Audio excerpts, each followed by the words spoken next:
shall we begin?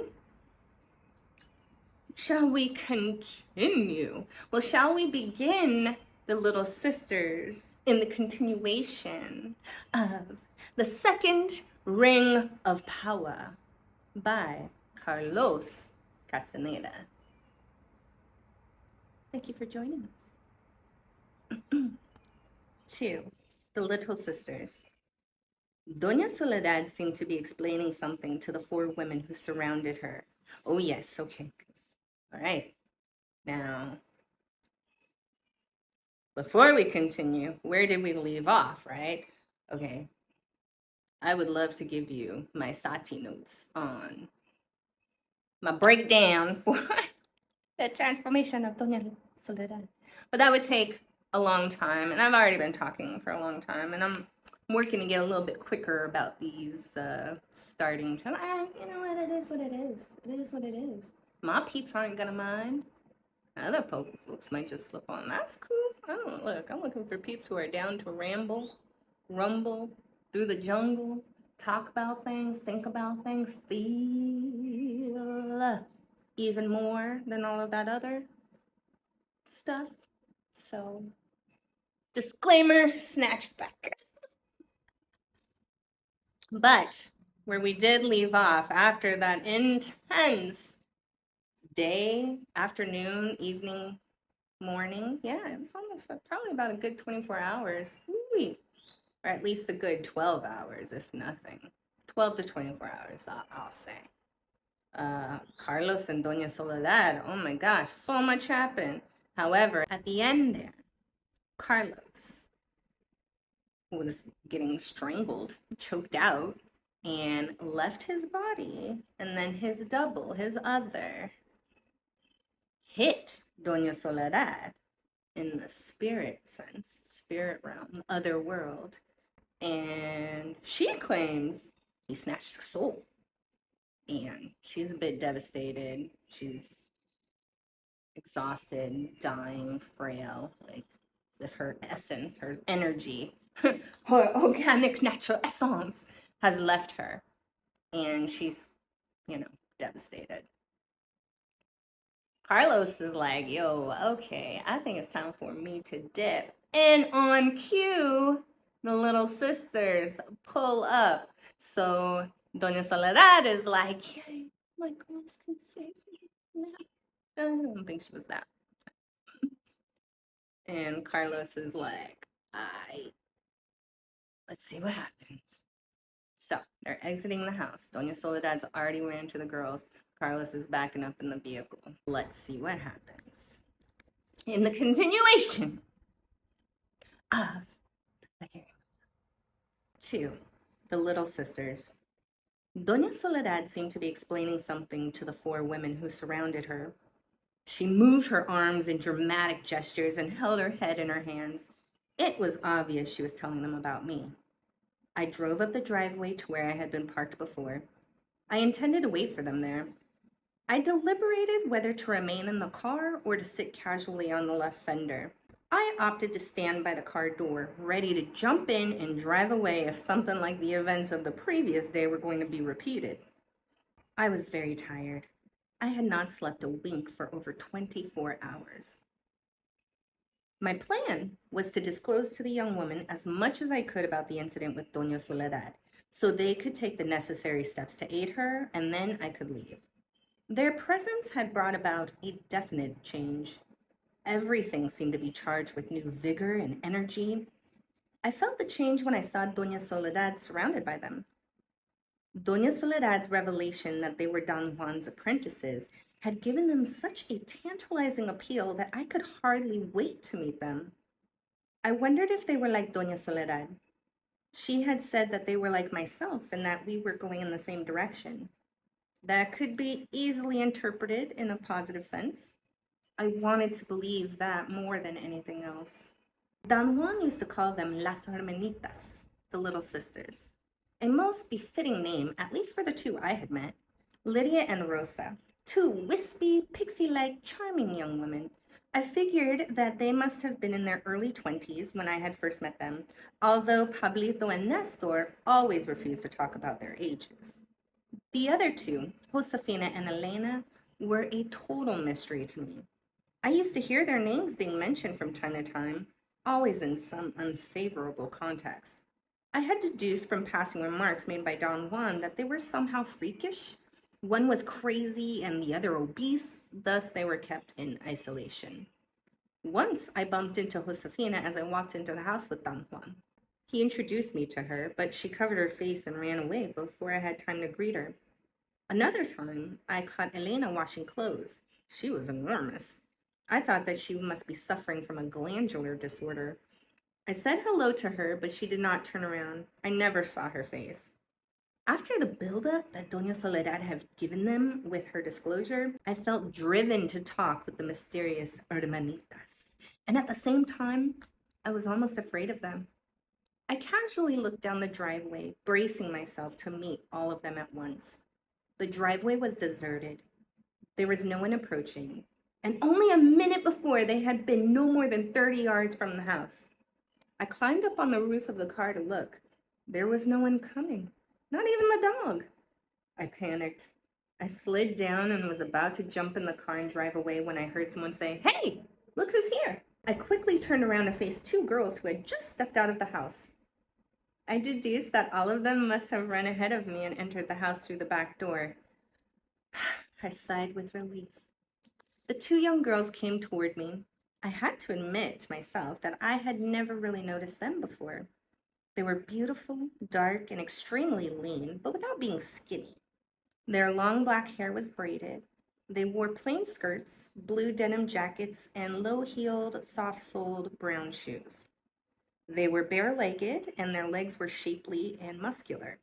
They must have been about 5'3" or 5'4". They seemed to be very physical. They moved with great prowess. One of them was Lydia, the other was Rosa. I greeted them, and then in unison they initiated a handshake. They flanked me. They looked healthy and vigorous. I asked them to help me get the packages out of the trunk. As we were carrying them into the house, I heard a deep growl, so deep and near that it seemed more like a lion's roar. "What was that?" I asked Lydia. "Don't you know?" she asked with a tone of disbelief.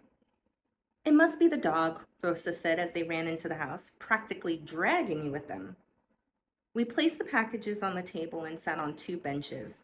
Both girls were facing me. I told them that Doña Soledad was very ill and that I was about to take her to the hospital in the city, since I did not know what else to do to help her. As I spoke, I realized that I was treading on dangerous ground. I had no way of assessing how much information I should divulge to them about the true nature of my bout with Doña Soledad. I began to look for clues. I thought that if I watched carefully, their voices or the expression on their faces would betray how much they knew. But they remained silent and let me do all the talking. I began to doubt that I should volunteer any information at all.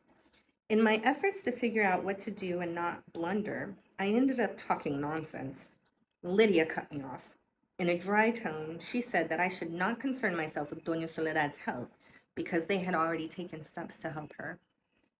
That statement forced me to ask her if she knew what Doña Soledad's trouble was. "You've taken her soul," she said accusingly. My first reaction was to defend myself. I began to talk vehemently, but ended up contradicting myself. They stared at me. I was making no sense at all. I tried again to say the same thing in a different way. My fatigue was so intense that I could hardly organize my thoughts. Finally, I gave up. "Where are Pablito and Nestor?" I asked after a long pause. "They'll be here shortly," Lydia said briskly. "Were you with them?" I asked. "No!" she exclaimed and stared at me. "We never go together," Rosa explained. "Those bums are different from us."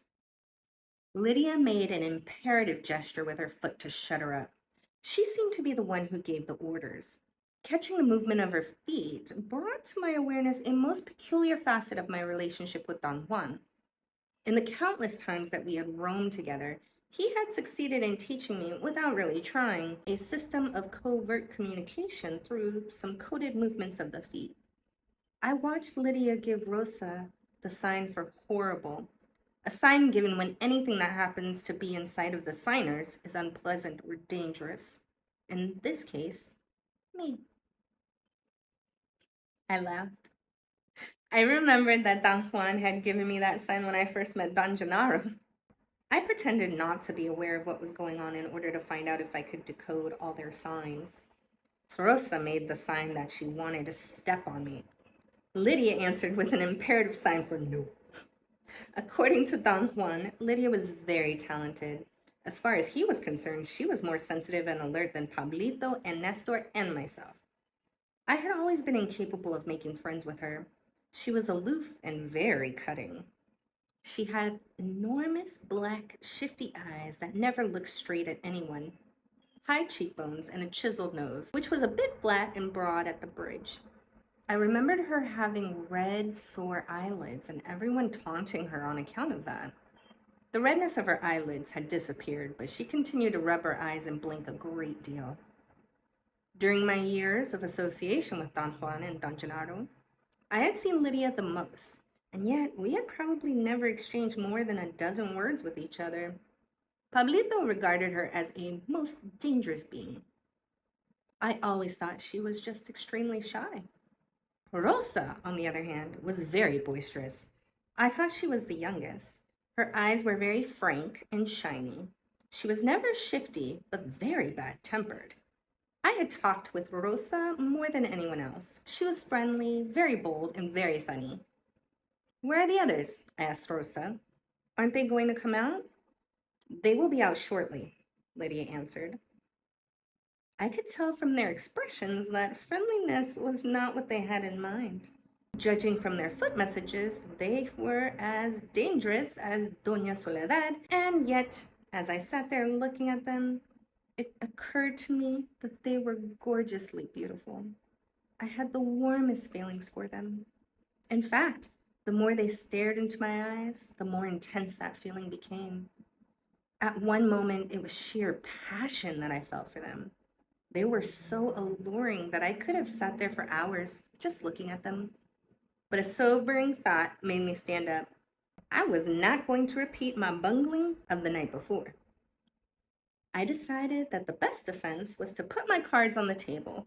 In a firm tone, I told them that Don Juan had set up some sort of trial for me using Doña Soledad or vice versa. Chances were that he had also set them up in the same fashion, and we were going to be pitted against one another in some sort of battle that could result in injury to some of us. I appealed to their sense of warriorship. If they were the truthful heirs of Don Juan, they had to be impeccable with me, reveal their designs, and not behave like ordinary, greedy human beings. I turned to Rosa and asked her the reason for wishing to step on me. She was taken aback for an instant, and then she became angry. Her eyes flared with rage, her small mouth contracted. Lydia, in a very coherent manner, said that I had nothing to fear from them, and that Rosa was angry with me because I had hurt Doña Soledad. Her feelings were purely a personal reaction. I said then that it was time I left. I stood up. Lydia made a gesture to stop me. She seemed scared or deeply concerned. She began to protest when a noise coming from outside the door distracted me. The two girls jumped to my side. Something heavy was leaning or pushing against the door. I noticed then that the girls had secured it with the heavy iron bar. I had a feeling of disgust. The whole affair was going to be repeated again, and I was sick and tired of it all. The girls glanced at each other, then looked at me, and then looked at each other again. I heard the whining and heavy breathing of a large animal outside the house. It might have been the dog. Exhaustion had blinded me at that point. I rushed to the door, removed the heavy iron bar, and started to open it. Lydia threw herself against the door and shut it again. The Nagual was right, she said, out of breath. You think and think. You're dumber than I thought. She pulled me back to the table. I rehearsed in my mind the best way to tell them, once and for all, that I had had enough. Rosa sat next to me, touching me. I could feel her leg nervously rubbing against mine. Lydia was standing facing me, looking at me fixedly. Her burning black eyes seemed to be saying something I could not understand. I began to speak, but I did not finish. I had a sudden and most profound awareness. My body was aware of a greenish light, a fluorescence outside the house. I did not see or hear anything. I was simply aware of the lights as if I were suddenly falling asleep, and my thoughts were turning into images that were superimposed on the world of everyday life. The light was moving at a great speed. I could sense it with my stomach. I followed it, or rather, I focused my attention on it for an instant as it moved around.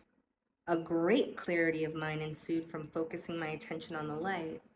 I knew then that in that house, in the presence of those people, it was wrong and dangerous to behave as an innocent bystander.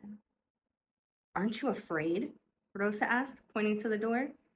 Her voice disrupted my concentration.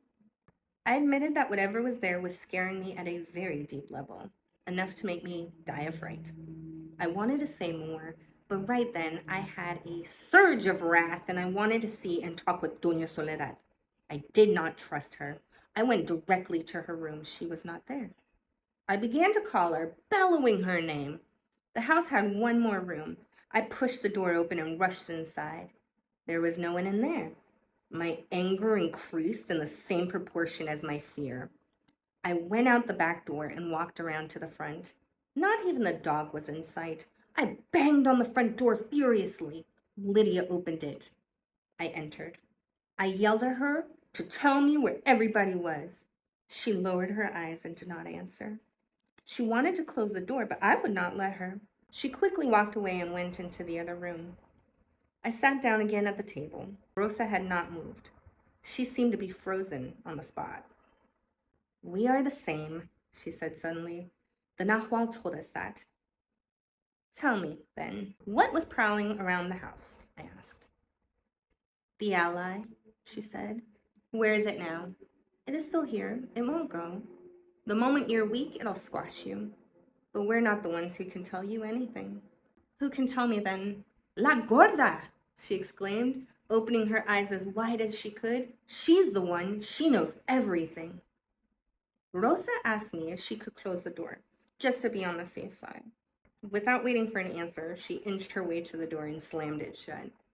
There's nothing we can do except wait until everyone is here, she said. Lydia came back into the room with a package, an object wrapped up in a piece of dark yellow cloth. She seemed very relaxed. I noticed that she had a most commandeering touch. Somehow she imparted her mood to Rosa and myself. Do you know what I have here? She asked me. I did not have the vaguest idea. She began to unwrap it in a very deliberate manner, taking her time. Then she stopped and looked at me. She seemed to vacillate. She grinned as if she were too shy to show what was in the bundle. This package was left by the Nahual for you, she muttered. But I think we better wait for La Gorda. I insisted that she unwrap it.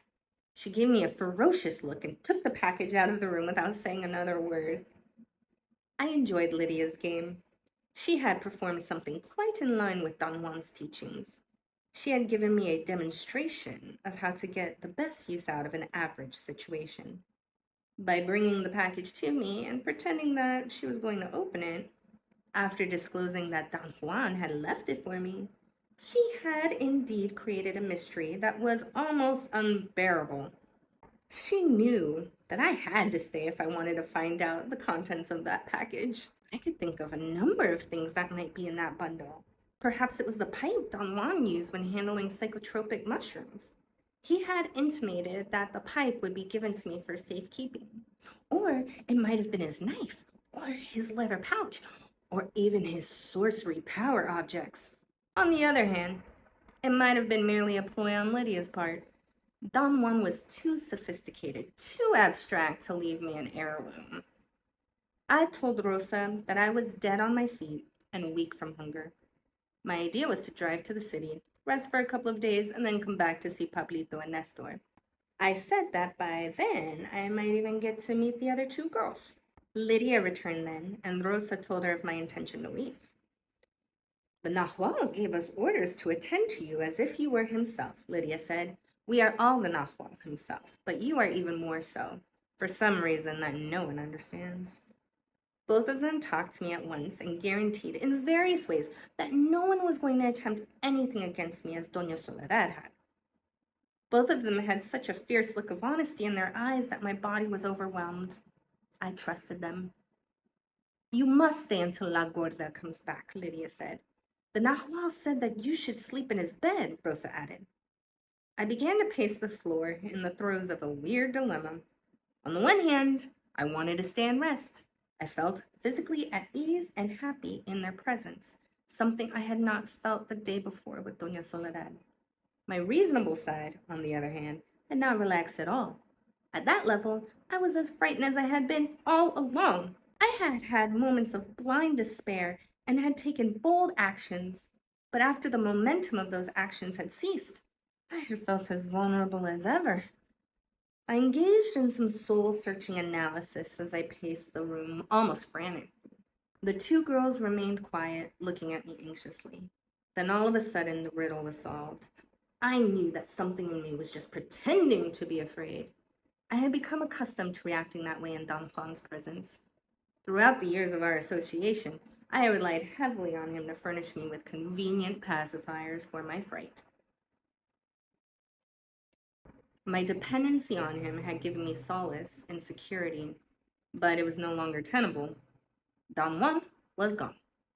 His apprentices did not have his patience or his sophistication or his sheer command. With them, my need to seek solace was plain stupidity. The girls led me to the other room. The window faced the southeast, and so did the bed, which was a thick mat, like a mattress. A 2-foot-long, bulky piece of moggy stock had been carved so that the porous tissue served as a pillow, or a neck rest. In the middle part of it, there was a gentle dip. The surface of the mogli was very smooth. It appeared to have been hand-rubbed. I tried the bed and the pillow. The comfort and bodily satisfaction I experienced were unusual. Lying on Don Juan's bed, I felt secure and fulfilled. An unequal peace swept through my body. I had had a similar feeling once before when Don Juan had made a bed for me on top of a hill in the desert in northern Mexico. I fell asleep. I woke up in the early evening. Lydia and Rosa were nearly on top of me, sound asleep. I stayed motionless for 1 or 2 seconds. Then both of them woke up at once. Lydia yawned and said that they had had to sleep next to me in order to protect me and make me rest. I was famished. Lydia sent Rosa to the kitchen to make us some food. In the meantime, she lit all the lanterns in the house. When the food was ready, we sat down at the table. I felt as if I had known them or been with them all my life. We ate in silence. When Rosa was clearing the table, I asked Lydia if all of them slept in the Nahual's bed. It was the only other bed in the house besides Doña Soledad's. Lydia said, in a matter-of-fact tone, that they had moved out of that house years before to a place of their own in the same vicinity, and that Pablito had also moved when they did and lived with Nestor and Benigno. But what's happened to you people? I thought that you were all together, I said. Not anymore, Lydia replied. Since the Nahual left, we have had separate tasks. The Nahual joined us, and the Nahual took us apart. And where's the Nahual now? I asked in the most casual tone I could affect. Both of them looked at me and then glanced at each other. Oh, we don't know, Lydia said. He and Gennaro left. She seemed to be telling the truth, but I insisted once more that they tell me what they knew. We really don't know anything, Lydia snapped at me, obviously flustered by my questions. They moved to another area. You have to ask that question of La Gorda. She has something to tell you. She knew yesterday that you had come, and we rushed all night to get here. We were afraid that you were dead. The Nahual told us that you are the only one we should help and trust. He said that you are himself. She covered her face and giggled, and then added as an afterthought, That's hard to believe. We don't know you, Rosa said. That's the trouble. The 4 of us feel the same way. We were afraid that you were dead, and then when we saw you, we got mad at you for not being dead. Soledad is like our mother. maybe more than that. They exchanged conspiratorial looks with each other. I immediately interpreted that as a sign of trouble. They were up to no good. Lydia noticed my sudden distrust, which must have been written all over my face. She reacted with a series of assertions about their desire to help me. I really had no reason to doubt their sincerity. If they had wanted to hurt me, they could have done so while I was asleep. She sounded so earnest that I felt petty. I decided to distribute the gifts I had brought for them. I told them that there were unimportant trinkets in the packages and that they could choose any one that they liked. Lydia said that they would prefer if I assigned the gifts myself. In a very polite tone, she added that they would be grateful if I would also cure Soledad. What do you think I should do to cure her? I asked her after a long silence. Use your double, she said in a matter-of-fact tone. I carefully went over the fact that Doña Soledad had nearly assassinated me, and that I had survived by the grace of something in me, which was neither my skill nor my knowledge. As far as I was concerned, that undefined something that seemed to have delivered a blow to her was real, but unreachable. In short, I could not help Doña Soledad any more than I could walk to the moon. They listened to me attentively and remained quiet, but agitated. Where is Doña Soledad now? I asked Lydia. She's with La Gorda, she said in a despondent tone. La Gorda took her away and is trying to cure her, but we really don't know where they are. That's the truth. And where's Josefina? She went to go get the witness. He is the only one who can cure Soledad. Rosa thinks that you know more than the witness, but since you're angry with Soledad, you want her dead. We don't blame you. I assured them that I was not angry with her, and above all, I did not want her dead. Cure her then, Rosa said in an angry, high-pitched voice. The witness has told us that you always know what to do, and the witness can't be wrong. And who in the devil is the witness? Nestor is the witness, Lydia said, as if she were reluctant to voice his name. You know that. You have to. I remembered that during our last meeting, Don Gennaro had called Nestor the witness. I thought at the time that the name was a joke or a ploy that Don Gennaro was using to ease the gripping tension and the anguish of those last moments together. That was no joke, Lydia said in a firm tone. Gennaro and the Nahual followed a different path with the witness. They took him along with them everywhere they went, and I mean everywhere. The witness has witnessed all there is to witness. Obviously, there was a tremendous misunderstanding between us. I labored to explain that I was practically a stranger to them. Don Juan had kept me away from everyone, including Pablito and Nestor. Outside of the casual hellos and goodbyes that all of them had exchanged with me over the years, we had never actually talked. I knew all of them mainly through the descriptions that Don Juan had given me.